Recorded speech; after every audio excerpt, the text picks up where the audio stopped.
This is the heart of my hot water system. So the house pump is connected to the tanks when I'm using them, and the electrical box, the white box just here, has a bit of automation in it and a float switch in the tank, so that when the tanks run low it automatically switches over from the street mains, from the tanks back to the street mains, and then when the tanks get water in them, it goes back to the tanks.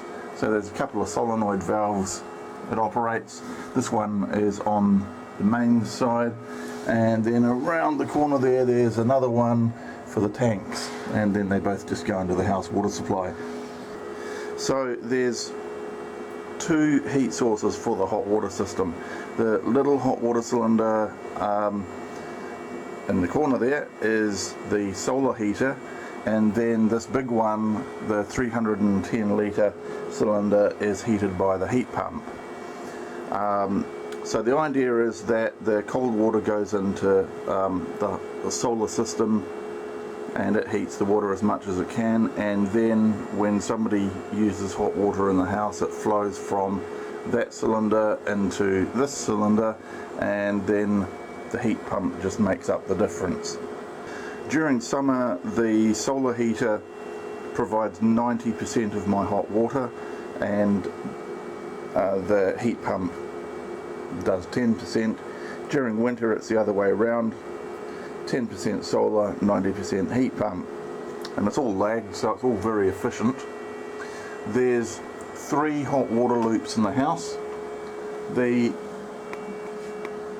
first 2 on the right, those 2 are the loop up to the roof for the 2 solar collectors, and there's water pumped around them by this green circulation pump, which is operated by the solar controller, and it has a sensor up on the roof so it can tell when there's hot water up there, and it just pumps it down off the roof and into that cylinder.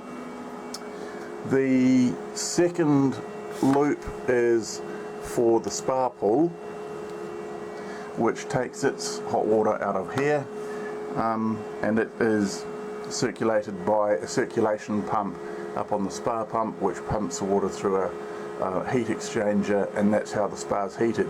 So in a long-winded way, I'm heating my spa with the heat pump, so I'm saving myself quite a bit of money heating it that way.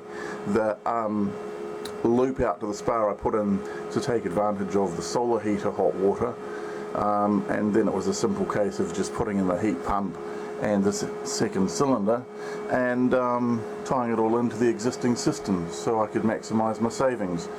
The third loop is this one, and that goes out to the heat pump, which feeds into the cylinder. There's a fairly complicated manifold right there. There's valves all over the place, and you can sort of see in there, and a few more around the other side here, and the manifold is actually just a drain pipe, so that there's air bleeds, so that if I need to service anything, it's really easy to bleed lines and get everything up and running fairly quickly, because these air bleed valves I can just open and just flush the line.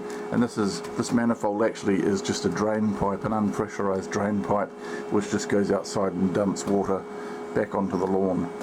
The pipe and the valves just running along the floor here, going up to the pump, so that if I ever have to drain either of these cylinders, because we're in the basement and we're pretty much below ground level, the only option I'd have if I had to drain these would be to just flood the basement, which would not be an ideal situation. So since I already have a perfectly good pump in the house, it seemed to make a lot of sense to put in a line that would allow me to connect the pump to either of the cylinders independently and drain them that way.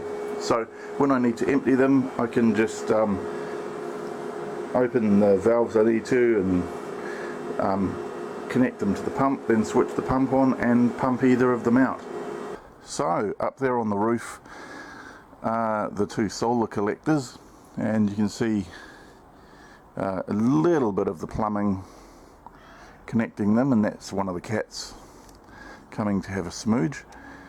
So there's the hot water loop goes up there and then comes back down through the house into the basement and down to the place we just were in the basement there, where those two cylinders live. So the spa loop comes up from there under the house around through here into the spa pump, which is behind this wall, and that's what heats the spa. So here's a better look at the spa pump. That's the hot water loop coming up from under the house, and if you're wondering about the PVC pipe around the copper pipe, it's because the lagging isn't UV stabilized. So if I left the lagging in the open like this without any of this PVC around it to protect it from the weather and the sun, it would just fall to pieces. And there is a look at the circulation pump, exactly the same pump as what I'm using for the solar heating in the basement, and it pumps hot water from the hot water system into the heat exchanger, which is just there, and the copper is the hot water and the PVC is the spa water, so they're never mixed, they're completely separate. And then it's just well, pretty much just a standard spa pump filter, and that's the temperature controller. So the electric element is disconnected and no longer used. In fact, it's actually physically removed now because I'm not using it. So that pump is now permanently connected to the temperature controller, and that's all it uses to heat the spa. And there is the heat pump.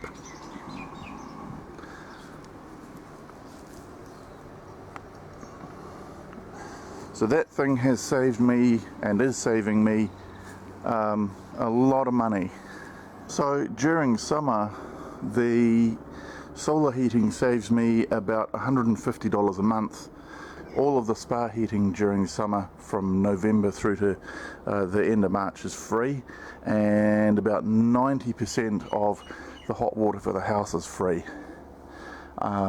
During winter, my first winter with the heat pump, it was saving me about $130 a month off my winter heating bill. So if you notice there's an air conditioner in the corner there and you're wondering why I'm air conditioning my plumbing system, well, the answer is that this room actually also doubles as my server room. So this here is why there's an air conditioner.